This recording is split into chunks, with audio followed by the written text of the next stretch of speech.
Well, good morning, good people. Mark Holmes here, and as always, I want to say thank you all for watching, commenting, subscribing, and being part of the Joe Boo Sports Report. Without you guys, as well as you ladies, you know that this literally does not work. Forgive me, my eyes are bloodshot. Been working overtime here on the Red Brick House. Today's a big day for us. We got afternoon inspections for the insulation and the shower pan water test and stuff.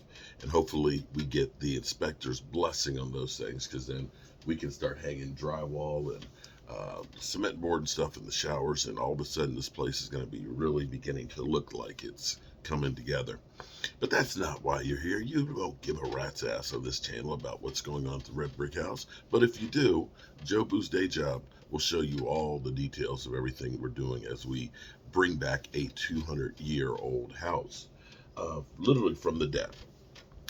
Yeah, it was going to be destroyed, but we've been saving it. Speaking of from the dead, I have yet to see the forecasters' predictions for the Dallas Cowboys. Last night we did a live stream from the Red Brick House for the schedule release, and we'll be doing probably our live stream tonight there as well at 9 o'clock Eastern. The place is really growing on me. It's getting harder and harder for me to leave working from there at the end of the day. But be that as it may, I saw the early predictions for like the Jets. They're thinking 13-4 for the Jets. I've actually got a Jet fan now. It's not enough to have Commander fans and Eagle fans and Washington fans hating me.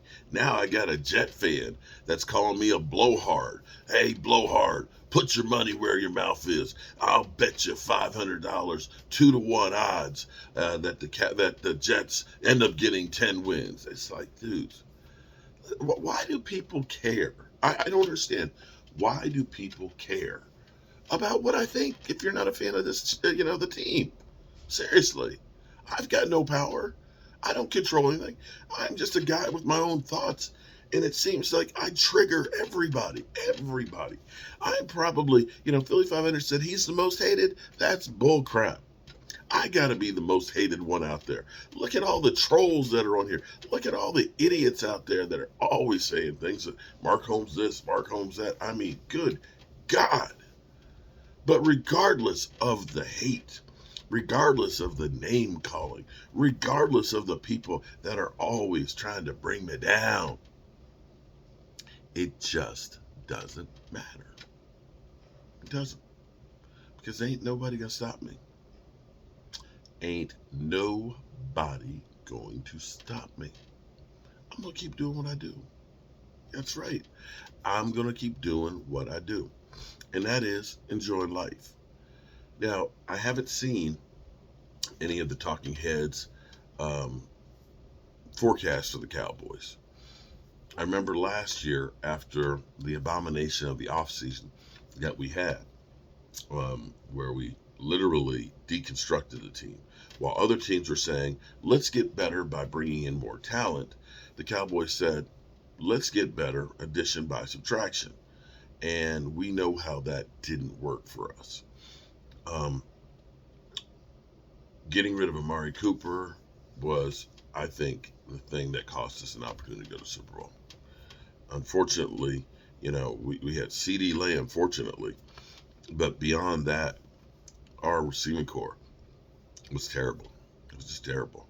And you've got to have all cylinders firing if you think you have a chance at going to a Super Bowl.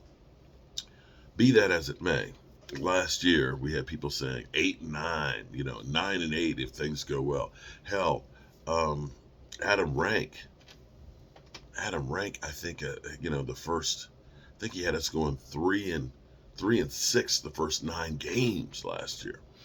So you get all of the hype and what this team's going to do, and that's the reality is we just don't know. We don't know what teams are going to be good this year that were bad last year, and the teams that were good last year that are going to be bad this year. Listening to Philly 500, he's like, best case, we're 15-2. Okay, Philly. All right. But as I look at the schedule,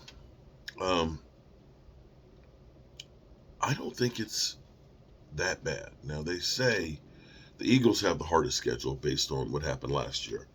We are tied at fourth with, I think, three other teams. We all know that our division could be the toughest part of the schedule. Having to play the Eagles twice, the Giants twice, and the Commanders twice. We know that we've got the 49ers on the road, which the 49ers, with or without a quarterback, and they don't know exactly who's going to be the quarterback at the moment, or who will be at that time. Could be Sam Darnold starting the season, and then Brock Purdy comes back. Will the Cinderella story of Brock Purdy be over? That's going to be the big question with the 49ers. Early on, having the Giants, at least that's a put up or shut up moment that we can hopefully shut up. I see Cop Pizzle is now back on Twitter, hey, you're up first, geek. Okay, so I don't know if he's going to do videos or not, but there is signs of life from the Giant fans. Getting Aaron freaking Rodgers out of the way early. I hate that guy. I hate that guy. They've got them at 13-4. I still don't see it. I don't see it. I'm telling you. You watch, mark my words. The Cardinals, that they're going to be a shell of themselves. New England, I'm not sold on New England. They've got quarterback issues. San Francisco will be tough. Chargers, the return of Kellen Moore. I'm sorry, no, us going to see Kellen Moore. I'm sure he's got all kinds of tricks that'll be up his sleeve, and he'll be trying to motivate the troops that seem to be wanting to leave.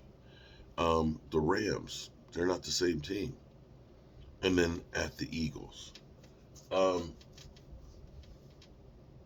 doesn't feel like it's the worst schedule out there. It just doesn't.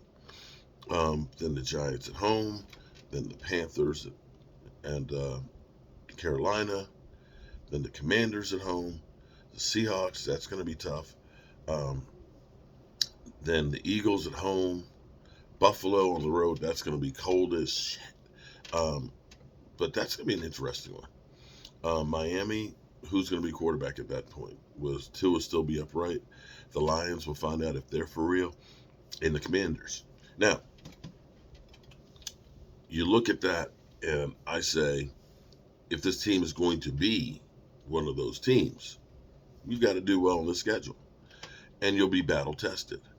But I don't look at this and say, you've got no chance in any of these games. I know Eagles will say you got no chance, but the Eagles don't want to answer Dak Prescott's 40 burgers.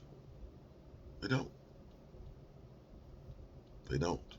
They've never had an answer for Dak Prescott's 40 burgers. So I'm ready for the season.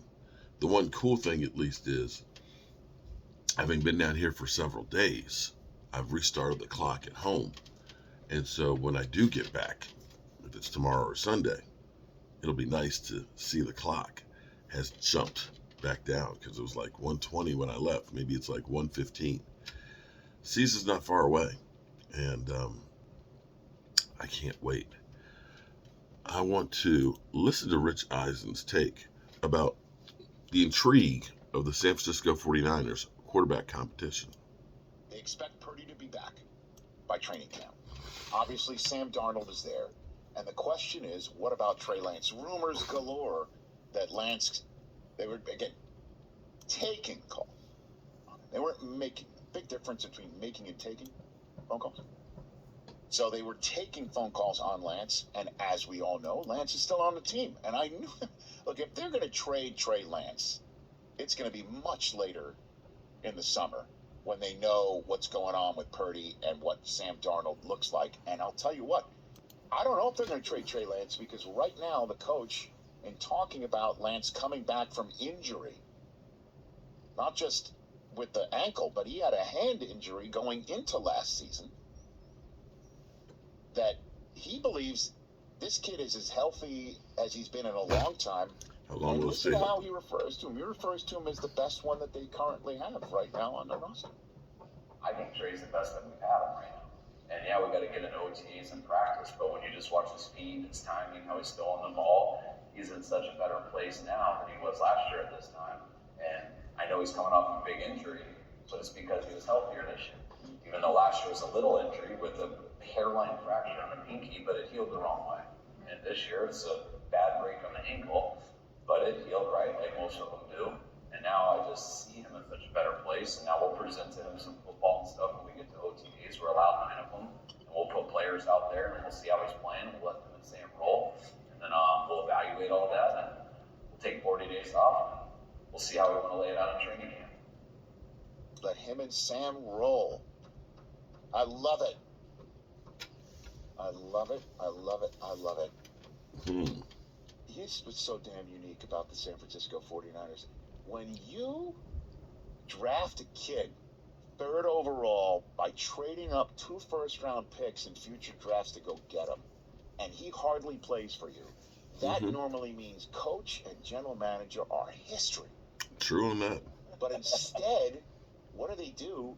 They made 2 straight NFC championship games without him. Yeah. Gotta give him credit for that. That team that makes 2 straight NFC championship game appearances will absolutely have the quarterback who took them there as their quarterback.